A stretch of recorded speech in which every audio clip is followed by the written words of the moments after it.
গণতন্ত্র ছাড়া এই যে একটা জনগোষ্ঠীর বিভিন্ন অংশ, তাদের বিভিন্ন রকম স্বার্থ, এগুলোর যদি প্রকাশ ঘটাতে না পারে, এগুলোর মধ্য থেকে যার যার দাবিগুলো যদি সামনে না আসে এবং রাষ্ট্র এগুলো দর কষাকষি করে একটা সমাধানে যদি না আসে, তাহলে জনগোষ্ঠী বিভিন্নভাবে বিভক্ত হয়ে পড়বে এবং এই বিভক্তি শেষ পর্যন্ত ভাঙন, এমনকি একটা ধ্বংস ডেকে নিয়ে আসতে পারে। কাজে গণতন্ত্র, ভোট, এইটা খুব গুরুত্বপূর্ণ।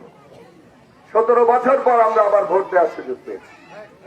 আমাদেরকে এই ভোট ব্যবস্থা একটা আস্থা যাতে থাকে মানুষের, মানুষ যাতে সুষ্ঠু গ্রহণযোগ্য ভোট হচ্ছে এইরকম একটা বিশ্বাসের জায়গায় থাকতে পারে, সেই রকম একটা ব্যবস্থা প্রতিষ্ঠা করতে হবে। ফলে 17 তারিখ আপনাদের সামনে গুরুতর দায়িত্ব হাজির।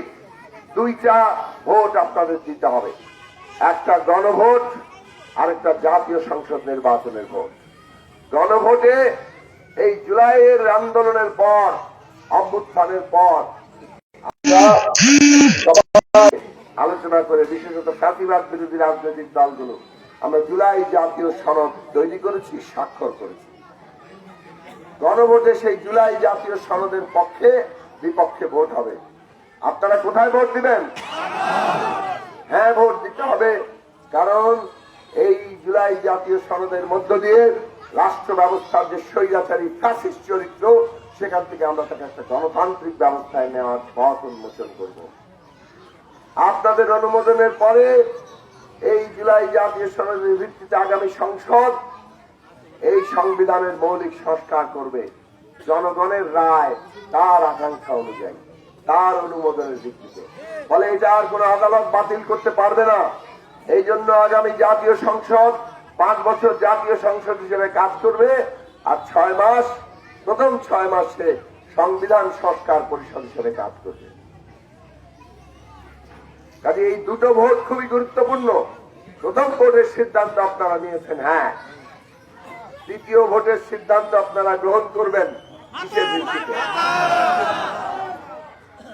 এবং এই ভোট ব্যবস্থা যেটা বলছিলাম, যদি প্রতিষ্ঠিত হয়, 5 বছর পরে আপনারা আবার রায় দিতে পারবেন যে আমরা আমাদের কথা অনুযায়ী কাজ করতে পেরেছি কিনা। এরপরে যত স্থানীয় নির্বাচন হবে, সব জায়গায় সুষ্ঠু নির্বাচন হলে তারা ঠিক মতো কাজ করেছে কিনা আবার তাদেরকে আপনারা পরীক্ষা করতে পারবেন। এইটার মধ্য দিয়ে আমরা সামনের দিনে এগিয়ে যাব। তো আজকে আমাদের সামনে একটা সুযোগ এসছে যে সংসদ নির্বাচন, এমপি নির্বাচনে আমরা মাথাল মার্কার প্রার্থী। মাথাল মার্কা এইখানে বিএনপি, গণসংহতি আন্দোলন সহ যুগপথ জোটের প্রার্থী, যে কারণে এখানে ধানের শিশি মাতলা। এখন বাঞ্ছারামপুরের তো অনেক দাবি, আমাদের নারী ভোটাররা দাবি করেছেন তাদের গ্যাস নাই, রান্না, এমনিতেই তাদের উপর সমস্ত কাজের বোঝা, তার উপর রান্নারও বোঝা, তার উপরে রান্নায় যদি চুলা যদি না জ্বলে, তাহলে তো কি দুর্বিষহ অবস্থা। এখন আমরা অন্তত এইটা কথা দিতে পারি যে প্রত্যেকটা ইউনিয়নে বাঞ্ছারামপুরে সেখান থেকে এলপিজি গ্যাসের যে সরবরাহ, এইটা আমরা নিশ্চিত করব। এবং সরকারের কাছে আমরা দাবি করব যে প্রতি পরিবার প্রতি 1 মাসে একটা সিলিন্ডার কম দামে দেওয়ার জন্য, বাজার দামের চাইতে কম দামে দেওয়ার।